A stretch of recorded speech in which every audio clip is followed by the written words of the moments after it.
Tembang turi-turi putih niku sejatine ngemu piwulang agung, piwulang akhlak, piwulang laku urip yen dipikir kanthi jeru, selaras kalian Quran lan sunnah. Turi putih iku pralambang ati kang suci, qalbun salim. Putih niku pralambang suci minangka tandha ora kotor dening iri, dengki lan pamrih donya. Rasulullah dawuh, "Inna Allaha la yan'uru ila suwarikum wala ila amwalikum. Walakin yan'uru ila qulubikum." Gusti Allah ora ndeleng rupamu, ora ndeleng bandamu, nanging ndeleng atimu. Mula wong urip kudu ngupaya dadi turi putih, resik batine, bening niate, sanadyan uripe prasaja ditandur ing kebon agung. Kebon agung iku perlambang donya iki.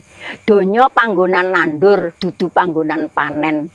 Sapa nandur kabecikan bakal ngunduh kabecikan. Allah ngendika ad-dunya mazra'atul akhirah, donya iku sawahe akhirat. Mula dadi wong becik ora kudu mlayu saka masyarakat, nanging urip ana tengah kebon agung, ana tengah bebrayan, dadi pepadang, dadi manfaat, subur godhonge ayu kembange. Godhong iku perlambang amal soleh, kembang iku perlambang akhlak kang endah. Wong sing atine putih insyaallah tumindake uga subur. Nabi ngendika, khairun nas anfa'uhum linnas. Sing paling becik iku sing paling manfaat kanggo wong liya. Mula aja mung pinter ngomong, ning kudu katon saka lakune, saka salate, saka adabe, saka carane urip. Sair kaping 4 yaiku dipetik wong tuwa. Wong tuwa ing kene ora mung wong sepuh jasmani, nanging guru, kiai lan para wali. Ilmu lan pitutur kudu dipetik saka sing wis ngalami laku. Allah paring dawuh fas'alu ahla dzikri in kuntum la ta'lamun. Takonono marang wong sing duwe kawruh. Wong enom yen ora gelem dipetik, ora gelem dituntun, ora gelem diarahne, bakal dadi kembang sing gugur sadurunge mekar. Sair kaping 5 yaiku kanggo pangan lan tombo. Turi putih bisa dadi sayur lan tombo. Tegese kabecikan wong mukmin iku dadi pitulungan kanggo masyarakat. Yen ketemu wong atine dadi adem, omonge dadi tombo, tumindake ora gawe lara.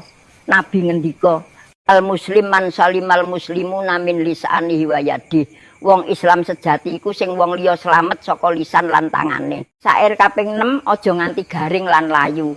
Ati bisa garing yen adoh saka dzikir. Ati bisa layu yen kebak dunya. Allah ngendika, ala bizikrillah ta'mainul qulub.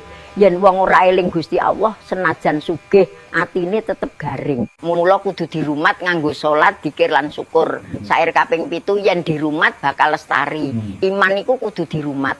Akhlak kudu dilatih.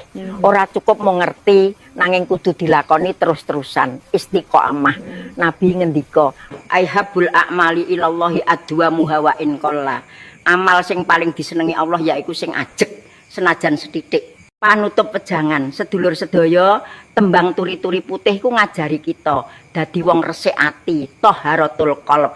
Urip prasaja nanging migunani, ngajeni guru lan wong tuwa, eling menawa donya mung sawah. Muga kita sedaya saged dados turi putih, ora gumedhe rame donya, nanging mantep iman lan ayem atine. Pungkasan donga, Allahumma ja'al qulubana quluban sholimah wa husnal khotimah, amin ya rabbal alamin.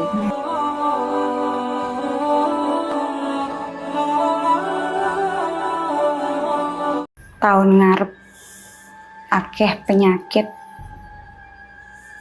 akeh wong mati, akeh kiai padha ora iso nututi, duwe ilmu tapi tetek akale.